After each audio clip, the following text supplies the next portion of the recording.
दोस्तों, झारखंड के पारा शिक्षक के आकलन परीक्षा के कंप्लीट नोट्स के लिए आप हमसे जरूर संपर्क करें। हमारा संपर्क सूत्र है 7631314948। इस नंबर पर आप कॉल भी कर सकते हैं, व्हाट्सएप भी। हमारे संपूर्ण नोट्स आपके व्हाट्सएप पर इंडिविजुअली भेज दिए जाएंगे।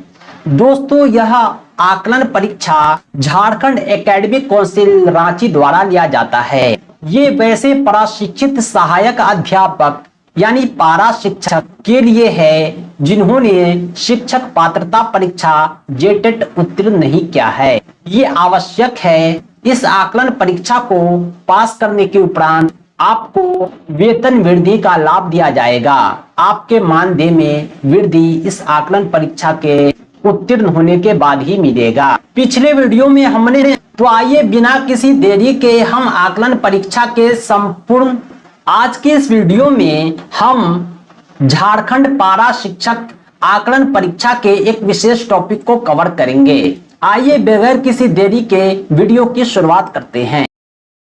बच्चे के विकास के सिद्धांत को समझने से शिक्षक को मदद मिलती है। अगर शिक्षक बच्चे के विकास के सिद्धांत को समझते हैं तो वो शिक्षार्थियों की विभिन्न सीखने की शैलियों को प्रभावी ढंग से संबोधित करेंगे। नेक्स्ट क्वेश्चन है, प्राथमिक स्तर पर कविता शिक्षण उपयोगी नहीं होगा, क्यों?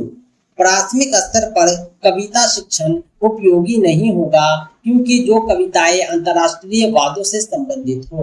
प्राथमिक स्तर पर वैसे कविताओं को पढ़ाया जाता है जिसे छात्र आसानी से समझते हैं। कविताएं छात्रों के सृजनशीलता को बढ़ाती है, नीति, हास्य, वीरता, देशभक्ति जैसी भावनाओं को इंगित करती है। अगला क्वेश्चन है, कक्षा के बच्चों के भाषा आकलन के लिए आप किसे सबसे कम महत्वपूर्ण मानते हैं?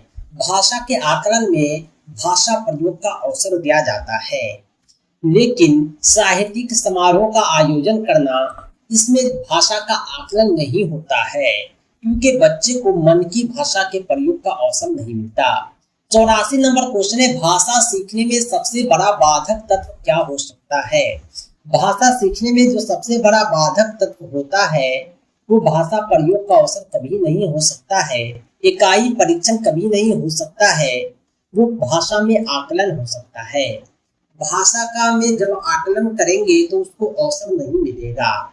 नेक्स्ट क्वेश्चन है, प्राथमिक स्तर पर भाषा ही संतों का विकास देश है और साहित्य है।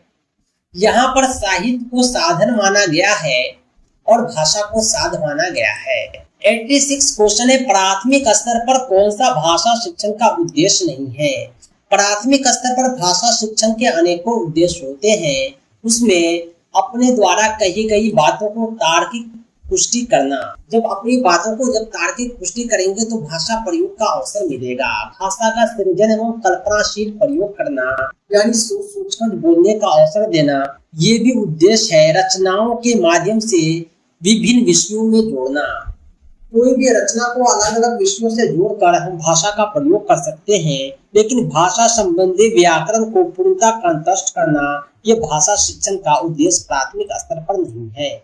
अपर लेवल पर हो सकता है, लेकिन व्याकरण के नियम समझाना ये प्राथमिक स्तर पर उचित नहीं है। कक्षा में भाषा की देश के प्रति देश बनकर उनका प्रयोग भाषा शिक्षण में करना चाहिए।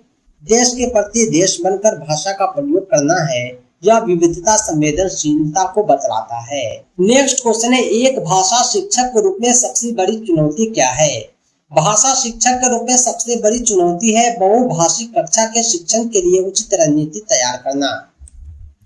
नेक्स्ट क्वेश्चन है, प्राथमिक स्तर पर कौन सा भाषा शिक्षण का उद्देश्य नहीं है? प्राथमिक स्तर पर भाषा शिक्षण के अनेकों उद्देश्य होते हैं।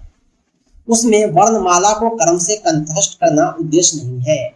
अक्सर हम बच्चे को अ से लेकर अ तक, क से ज्ञ तक जो रटाते हैं, एक भी गलती नहीं होना चाहिए।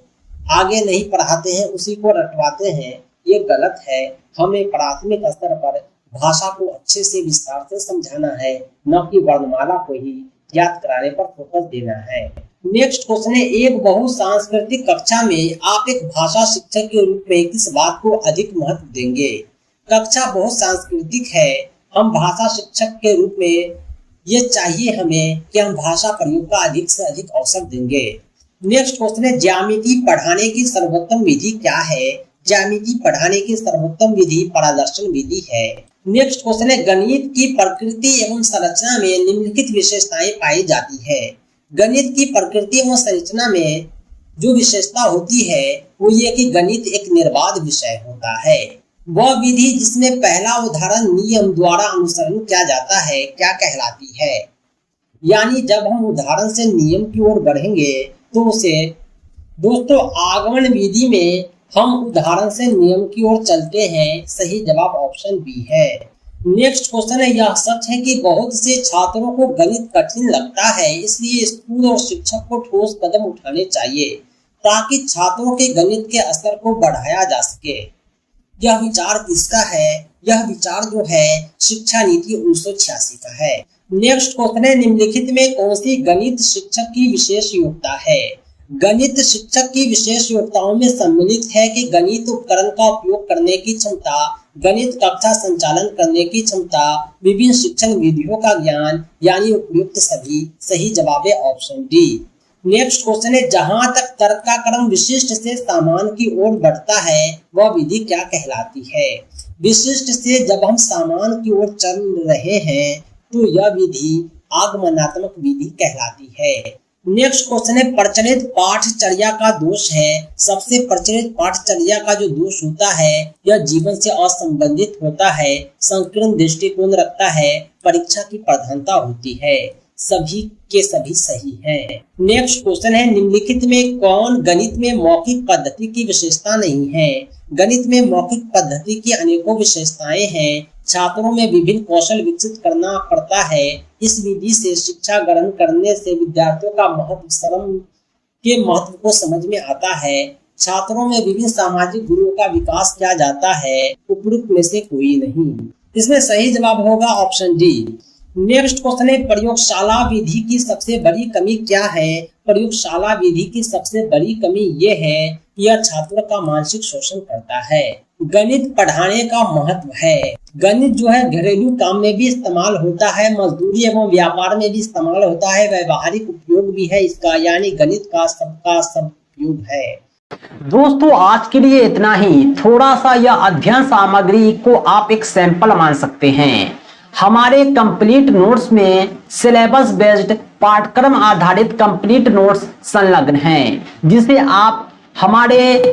आप अपने व्हाट्सएप पर प्राप्त कर सकते हैं। पारा शिक्षक आकलन परीक्षा के कंप्लीट नोट्स के लिए क्रैश कोर्स के लिए संपर्क करें 7631314948 पर। इस नंबर पर आप कॉल भी कर सकते हैं, व्हाट्सएप भी। दोस्तों आज के लिए इतना ही। बहुत बहुत धन्यवाद। Thanks for watching.